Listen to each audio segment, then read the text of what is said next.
Welcome back to Breaking Spines, the miscellaneous book review show for reviewing miscellaneous books. Yesterday, I talked about The Time of the Hunter's Moon by Victoria Holt, which was all style over substance and was undermined by a horrible rape scene and insultingly bad ending. Today, we talk about it again. Kind of.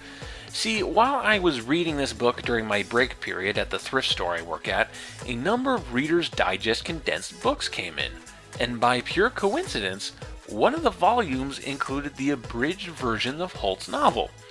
Now, I haven't read any abridged books since reading Les Miserables in high school.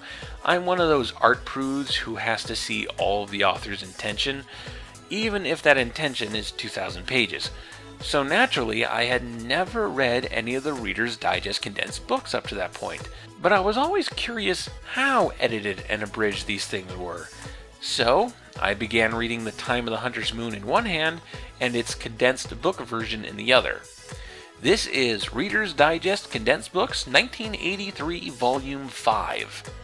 Starting in 1950, Reader's Digest Condensed Books, later rebranded as Reader's Digest Select Editions in 1997, is a series of hardcover anthologies featuring abridged versions of current best-selling novels. They were not sold in stores. The only way to get them is through mail subscription, with each volume containing 3 to 6 abridged books. So, who exactly is this series for? Anyone who's actually passionate about reading wouldn't want a compromised version of a book, and anyone who's not passionate about reading isn't going to pay a subscription fee for books. I don't know. But hey, what do I know? Because the program has been a success, still going on strong after 65 years. There are 4 books in this volume: The Time of the Hunter's Moon by Victoria Holt, Godplayer by Robin Cook, The Suitcases by Anne Hall Whitt, and Stalking by Duncan Kyle. I'll be talking about all 4 of them in this video, but you shouldn't consider this video a proper review of any of them. Just a look at their compromised abridged versions. It's possible, maybe not likely, but possible that they read completely different unabridged. So, with The Time of the Hunter's Moon as my guideline, how does Reader's Digest go about condensing their books? To my surprise, they don't cut too many scenes out, at least in this example. The only significant segment of Holt's book that's removed is the epilogue, and that was kind of needless to begin with. A loose sentence here and there are trimmed, but I was surprised at how much was actually intact, including pretty much all of Holt's descriptive details, which was the book's strong point. It turns out that the most common method to shorten these books is to summarize conversations, taking pages of dialogue and turning them into a sentence or two. And so we talked about our plans for the summer, and she told me she was going to France. Stuff like that. Considering the original book was so fast-paced anyway, I barely even registered the changes. One thing I was not aware of was that condensed books offer their own original illustrations for these stories. That's probably the only justifiable reason to purchase one of these, if it has illustrations to a book you already own and like. It's good artwork too. Makes me sad I don't have a scanner to show you guys. Unfortunately, one of the scenes for Hunter's Moon they decided to illustrate was the attempted rape scene. I can never seem to get away from this stuff. The unabridged version might be less likely to trigger people because it doesn't have a goddamn picture of the act. The Time of the Hunter's Moon sucks, condensed or not, so let's take a look at the other books in this collection. First up is Godplayer by Robin Cook. Now that is a goofy title. It'd have been just so easy to call it Playing God, but instead we have to make it sound like a lesser-known James Bond villain. Godplayer, he's the man with the Jehovah touch. Dr. Thomas Kingsley is a master heart surgeon who has started to become agitated and restless due to both his protest of modern hospital practices and a pill addiction. It's his wife Cassie who suffers. Everything she does seems to set her husband off, and when she begins to suffer her own medical maladies, she's afraid to bring them up to him. Eventually, she's forced into an emergency operation. But while this is happening, seemingly healthy people begin mysteriously dying in Thomas's hospital. It soon becomes clear that this is murder, and Cassie might be the next victim. This is a decent little medical thriller for a guy who does nothing but medical thrillers, and it's most definitely a step up from Hunter's Moon. Cassie's about as much control over her life as Cordelia does, but at least this story acknowledges that this is a bad thing, and Cassie is a victim of spousal abuse. The murder mystery is, well, not all that much of a mystery because there's only one suspect. Even Scooby-Doo would throw in a second red herring suspect, but here, your first guess is almost certainly the right one. Robin Cook is an actual physician, so the medical stuff here is detailed and accurate, and here he uses his novel as a platform to discuss issues of drug abuse among doctors, which you don't hear about all that often. The illustrations kinda fail this story, however, because whoever did the art didn't get the memo that this takes place in modern times, and dresses all the characters in puffy Victorian clothing. Maybe this guy was just jealous that he didn't get to do the art for Hunter's Moon? I don't know. Next up we have The Suitcases by Anne Hall Whitt. This autobiography tells the story of 3 young girls growing up during the Great Depression. After their mother dies and their father is found unfit to raise them, they find themselves bouncing around orphanages and foster homes. Some decent, some not so decent. And then also the rest of their lives happen. If that seems like a sparse description, well, this is a sparse story.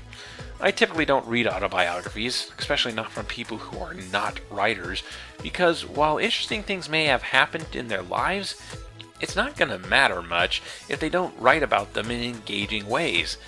And boy howdy is Whitt the most unengaging author I've read in a while. Things move too fast, descriptions lack detail, there's no commentary on anything, it's just a boring, slightly fleshed out timeline of her life and the lives of her sisters. But it didn't have to be boring. She wrote this to show how poorly orphans were treated during the Great Depression, which is a noble endeavor, but it's all anecdotal. There's no statistics or hard facts to help build her case. Without that, you're left with just the emotions, but even those are muted. There are moments that would be beautiful if they could just be expanded on. I found myself pleading with the book at times. Please, hold on to this. Let this scene breathe. Let this last more than a sentence. This could be so good if you just let it. But it never does. That could be the fault of Reader's Digest, but I get the sense that it isn't. The illustrations on this one are okay. Finally, there's Stalking Point by Duncan Kyle. It's the early days of World War II. The United States haven't entered the fight yet, but there are rumors that Roosevelt and Churchill are planning a secret meeting. A young German bureaucrat suddenly realizes that he has the perfect weapon to take out the 2 world leaders. That weapon is Ernie Miller, a disgraced German World War I pilot who fled to America and changed his identity. What follows is a ball of conspiracy, blackmail, and sabotage that results in an air chase between 2 experimental aircraft. The most interesting thing about Stalking Point is that it's a true ensemble piece. There's no singular main character, but dozens of small characters doing small actions that build on each other. Just off the top of my head, there's the German bureaucrat, Ernie's wife, an American Nazi sympathizer, several Nazi officers, a test pilot, an ambitious secretary, a demolitions expert, a police officer, a handful of Navy sailors, a U-boat captain, a journalist, an Argentine smuggler, and a presidential decoy. I'm sure there's more I'm forgetting. The plot here is a well-oiled machine, and if you removed any of these characters, the shape of the plot would change drastically. I can't even imagine what was condensed from this version. Everything here seems so crucial. It's one of the strongest cases against the great man theory I've seen put to fiction. This is the story of a bunch of little people whose micro decisions have a greater influence on history than any major decision made by a world leader. This is not a story about great heroes and villains. This is not about noble soldiers. This is a story about normal people dealing with a war in the best way that they can. We really need more war stories like this. This is actually really great. Also, it has the best illustrations going forward, and it even has a map. I love maps. So, would I recommend Reader's Digest Condensed Books 1983 Volume 5? The only time I would ever say read an abridged book is if it's for a school project and you have very little time to finish it. And I doubt you'll ever do a school project on any of these stories, so no, can't say I recommend it. Of the 4 books present here, I like Stalking Point the best. It's the one I'm most likely to hunt down an unabridged version of.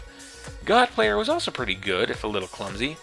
The Suitcases is dreadfully boring, but at least it was trying to raise awareness of mistreatment of children. So that leaves The Time of the Hunter's Moon in last place. I think even less of it now than when I did the original review.